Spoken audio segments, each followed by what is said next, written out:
नमो बुद्धाय. भगवान बुद्ध आणि त्यांचा धम्म या डॉक्टर बाबासाहेब आंबेडकर लिखित ग्रंथाचं आपण अभिवाचन ऐकत आहोत. आणि एक आनंदाची बाब म्हणजे यातील काही भाग आपण बुद्धांच्या पवित्र भूमीतून बोधगयेतून प्रसारित करीत आहोत. आजपर्यंत आपण 26 भाग पाहिले. आता पुढचा भाग ही आपण बुद्धगयेतून प्रसारित करीत आहोत. आत्ता आपण आहोत महाबोधी विहारामध्ये. माझ्या पाठीमागं महाबोधी विहार दिसत आहे. बुद्धांची अतिशय प्रफुल्लित चेहऱ्याची पवित्र धीर गंभीर भाव असलेली मूर्ती आपण पाहत आहात. खरं तर संध्याकाळचे 7 वाजलेले आहेत, परंतु हा आपला अभिवाचनाचा हा भाग आपण इथं घेत आहोत. भगवान बुद्धांचे पहिले प्रवचन मागील भागावरून चालू. अष्टांगिक मार्ग किंवा सदाचाराचा मार्ग. नंतर भगवान बुद्धांनी परिव्राजकांना अष्टांगिक मार्गाचा उपदेश केला. भगवान बुद्धांनी सांगितले की अष्टांगिक मार्गाचे 8 अंग आहेत. भगवान बुद्धांनी सर्वप्रथम अष्टांगिक मार्गाचे सर्वात पहिले महत्त्वाचे अंग सम्मादिट्ठी म्हणजे सम्यक दृष्टी हिच्या स्पष्टीकरणाने आपल्या प्रवचनास सुरुवात केली. सम्यक दृष्टीचे महत्त्व समजण्याकरिता भगवान बुद्ध परिव्राजकांना म्हणाले, परिव्राजक हो, सर्वप्रथम जग ही अंधार कोठडी असून मनुष्य हा तिच्यातील एक कैदी आहे हे तुमच्या लक्षात आले पाहिजे. ही अंधार कोठडी गडद अंधाराने भरलेली आहे. अंधार इतका आहे की कैद्याला काहीही दिसत नाही. कैद्याला आपण कैदी आहोत हेही दिसत नाही. दीर्घकाल अंधार कोठडीच्या या अंधारात राहिल्यामुळे मनुष्य एकदम आंधळा होऊन गेलेला आहे. इतकेच नाही तर ज्याला प्रकाश म्हणतात अशी एखादी वस्तू अस्तित्वात असू शकते याबद्दल त्याला शंका वाटत आहे. मन हे एक असे साधन आहे की ज्याच्यामुळे मनुष्याला प्रकाश मिळू शकतो. तथापि या अंधार कोठडीतील कैद्यांच्या मनाची देखील अशी अवस्था नाही की हा उद्देश पूर्ण होऊ शकेल. त्यांचे डोके केवळ थोडासा प्रकाश आत येऊ देते, केवळ एवढाच की त्यांना दृष्टी असल्यामुळे ते बघू शकतील की अंधारासारखी कोणती तरी एक वस्तू अस्तित्वात आहे. अशा प्रकारे त्यांची आकलनशक्ती स्वभावतःच सदोष असते. परंतु परिव्राजक हो, या कैद्यांची स्थिती जितकी दिसते तितकी निराशाजनक नाही हे लक्षात घ्या. कारण माणसात एक बळ आहे, एक शक्ती आहे जिला संकल्पशक्ती किंवा इच्छाशक्ती म्हणतात. जेव्हा योग्य हेतू किंवा आदर्श निर्माण होतात तेव्हा या इच्छाशक्तीला जागृत करता येते व तिला क्रियाशील करता येते. माणसाला जर एवढासाही प्रकाश मिळाला की तो पाहू शकेल की त्याने आपल्या इच्छाशक्तीला कोणत्या दिशेने गतिमान करायला पाहिजे, तर माणूस आपल्या इच्छाशक्तीचे अशा प्रकारे संचालन करू शकतो की ती त्याला बंधनमुक्त करू शकते. अशा प्रकारे मनुष्य जरी बंधनात असला तरी तो स्वतंत्र होऊ शकेल आणि स्वातंत्र्याकडे नेणारे पहिले पाऊल टाकण्यास तो कोणत्याही क्षणी सुरुवात करू शकेल. हे यामुळे की ज्या कोणत्या दिशेने आपल्याला आपल्या मनास नेण्याची आपली इच्छा असेल त्या दिशेने आपण त्यास नेऊ शकतो. मन हेच आपल्याला जीवनाच्या कारागृहात बंदिवान करीत असते आणि तेच आपल्याला तेथे डांबून ठेवते. पण मन जी गोष्ट निर्माण करते तिला ते नष्टही करू शकते. मन आपल्या कृतीस नष्टभ्रष्ट देखील करू शकते. जर मनाने माणसाला बंधनात टाकले असेल तर तेच मन योग्य दिशेने वळवल्यास त्याला ते बंधनमुक्तही करू शकते. सम्यक दृष्टी अर्थात सम्मादिट्ठी जे करू शकते ते हेच होय. सम्यक दृष्टीचा अंतिम उद्देश काय आहे, परिव्राजकांनी विचारले. भगवान बुद्धांनी उत्तर दिले, अविद्येचा विनाश हाच सम्यक दृष्टीचा उद्देश आहे. सम्यक दृष्टी ही मिथ्या दृष्टीची विरोधिनी आहे. अविद्येचा अर्थ असा आहे की मनुष्याने दुःखाचे अस्तित्व आहे आणि दुःख निरोधाचा उपाय आहे हे उदात्त सत्य न समजणे. सम्यक दृष्टीचा हेतू असा आहे की माणसाने कर्मकांडांच्या विधींना व्यर्थ समजावे आणि धर्मशास्त्रांच्या पावित्र्यावरील मिथ्या विश्वास टाकून द्यावा.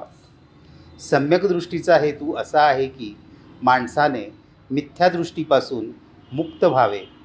निसर्ग नियमाविरुद्ध कोणतीही गोष्ट होऊ शकते ही गोष्ट माणसाने मानता कामा नये. सम्यक दृष्टीचा हेतू हा आहे की माणसाने अशा मिथ्या धारणांपासून मुक्त व्हावे ज्या सिद्धांतांना वास्तवतेचा किंवा अनुभवाचा आधार नाही व जी केवळ काल्पनिक अनुमाने आहेत. सम्यक दृष्टीचा हेतू हा आहे की माणसाचे मन स्वतंत्र आणि विचार स्वतंत्र असणे आवश्यक आहे. प्रत्येक माणसाला काही आशा, आकांक्षा आणि महत्त्वाकांक्षा असतात. अशी ध्येये, आकांक्षा आणि महत्त्वाकांक्षा ही उदात्त आणि प्रशंसनीय असावीत. ती क्षुद्र आणि अयोग्य नसावीत. हा सम्यक संकल्पाचा, सम्मा संकप्पोचा आशय आहे. सम्यक वाणीचा अर्थ असा आहे की माणसाने जे सत्य असेल तेच बोलावे, असत्य बोलू नये. माणसाने दुसऱ्याविषयी वाईट बोलू नये. माणसाने दुसऱ्याची निंदा, नालस्ती आणि खोट्या गोष्टी करण्यापासून परावृत्त व्हावे. माणसाने कोणत्याही लोकांविषयी रागाची किंवा शिवीगाळीची भाषा वापरू नये. माणसाने सर्वांशी विनम्रपणे व सौजन्याने बोलावे. माणसाने अर्थहीन मूर्खपणाची बडबड करू नये. त्याचे बोलणे समंजसपणाचे, हेतुपूर्वक व मुद्देसूद असावे. मी सांगितल्याप्रमाणे सम्यक वाणीचे पालन करणे हे कोणाच्या भीतीमुळे किंवा पक्षपाताने म्हणजे कोणावर अन्यायपूर्वक मेहरबानी करण्याच्या दृष्टीने होता कामा नये. सम्यक वाचेमुळे कोणाचा काय तोटा होईल किंवा आपल्या कृतीमुळे आपल्या वरिष्ठाची नामर्जी होईल की काय याचा सम्यक वाचेशी यत्किंचितही संबंध असता कामा नये. वरिष्ठांची आज्ञा किंवा वैयक्तिक फायदा हे सम्यक वाचेचे प्रमाण असू शकत नाही. पुढील सम्यक कर्मांत, सम्मा कम्मंतो हे योग्य वर्तनाची शिकवण देते. दुसऱ्यांच्या भावना आणि त्यांचे हक्क यांचा मान राखून प्रत्येक कृती करावी अशी याची शिकवण आहे. सम्यक कर्मांताचा मापदंड कोणता? जीवनाच्या मूलभूत नियमांशी अधिकाधिक सुसंगत असे वर्तन हे त्याचे प्रमाण होय. हाच त्याचा मापदंड होय. एखाद्याचे वर्तन ज्यावेळी या नियमांशी सुसंगत असते त्यावेळी ते सम्यक कर्मांताशी सुसंगत आहे असे समजावे. प्रत्येक व्यक्तीला आपला चरितार्थ चालवायचा असतो, परंतु चरितार्थाचे अनेक मार्ग आहेत. काही वाईट आहेत, काही चांगले आहेत. ज्यांच्यामुळे इतरांची हानी होते किंवा इतरांवर अन्याय होतो ते वाईट मार्ग होत. दुसऱ्यांची हानी किंवा त्यांच्यावर अन्याय न करता आपल्या जगण्यासाठी कमविण्याचे जे मार्ग आहेत ते चांगले होत याला सम्यक आजीविका किंवा सम्मा आजीवो असे म्हणतात. पुढील सम्यक व्यायाम, सम्मा वायामो म्हणजे अविद्या नष्ट करण्याचा प्राथमिक प्रयत्न होय. अविद्या नष्ट करणे म्हणजे या दुःखदायक कारागृहातून बाहेर जाण्याच्या दारापर्यंत पोहोचणे, त्यास उघडून पुढील मार्ग मोकळा करणे होय. सम्यक व्यायामाचे 4 हेतू आहेत.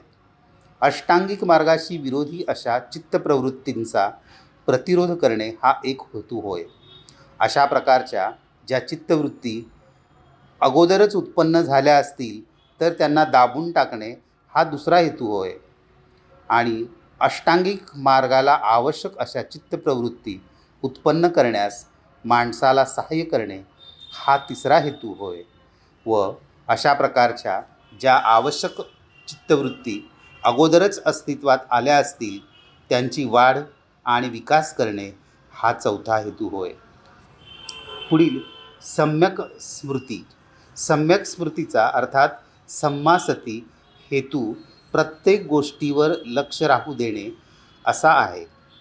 ही मनाची सतत जागरूकता होय. मनात जे अकुशल विचार येतात त्यांच्यावर पहारा ठेवणे यांचेच सम्मासती हे दुसरे नाव होय. परिव्राजक हो. सम्यक दृष्टी, सम्यक संकल्प, सम्यक वाचा, सम्यक कर्मांत, सम्यक आजीविका, सम्यक व्यायाम आणि सम्यक स्मृती प्राप्त करून घेण्याचा प्रयत्न करणाऱ्या माणसाच्या मार्गावर 5 अडथळे किंवा बंधने असतात. लोभ, द्वेष, आळस किंवा सुस्ती, संशय आणि अनिश्चय हे ते 5 अडथळे म्हणजेच संयोजन होत. म्हणून हे अडथळे दूर करणे आवश्यक आहे. हे अडथळे म्हणजे बंधनेच होत आणि ते दूर करण्याचा मार्ग समाधी मार्ग हा होय. परंतु परिव्राजक हो, सम्यक समाधी अर्थात सम्मा समाधी म्हणजे समाधी नव्हे हे लक्षात घ्या. तिचे स्वरूप अगदी निराळे आहे. दोन्हीमध्ये फार अंतर आहे. समाधी म्हणजे केवळ चित्ताची एकाग्रता. ती वरील 5 अडथळ्यांना अटकाव करते. ती आपल्याला ध्यानाच्या मार्गावर नेण्यास प्रेरित करते यात शंका नाही. परंतु ह्या ध्यानाच्या अवस्था तात्पुरत्या असतात. त्यामुळे अडथळ्यांना केलेला अटकाव हा देखील तात्पुरताच ठरतो. मनाला स्थायी स्वरूपाचे वळण लावणे हे त्यात समाविष्ट नसते. अशा प्रकारचे कायम स्वरूपाचे वळण केवळ सम्यक समाधीनेच लावता येऊ शकते. समाधीमुळे अडथळ्यांना फक्त तात्पुरता अटकाव होतो, म्हणून ती केवळ नकारात्मक स्थिती होय. कारण ती एवढेच काम करते की ती अडथळ्यांना अस्थायी प्रकारे थांबवून ठेवते. तिच्यामुळे मनाला कायमचे वळण लावले जात नाही. सम्यक समाधी ही वास्तवात्मक असते. ती मनाला एकाग्रतेचे आणि एकाग्रतेच्या काळात कुशल कर्माच्या विचार करण्याचे शिक्षण देते आणि त्याला अनुसरूनच अडथळ्यामुळे निर्माण होणाऱ्या अकुशल कर्माकडे आकर्षित होण्याची मनाची प्रवृत्तीही ती नष्ट करते. सम्यक समाधी, सम्मा समाधी मनाला कुशल गोष्टींचा विचार करण्याची व कुशल गोष्टींचा नेहमीच विचार करण्याची सवय लावते. सम्यक समाधी चांगल्या कृती करण्यास आवश्यक अशीच प्रेरणा मनामध्ये निर्माण करीत असते. धन्यवाद. जय भीम. नमो बुद्धाय. सबका मंगल हो, सब सुखी हो.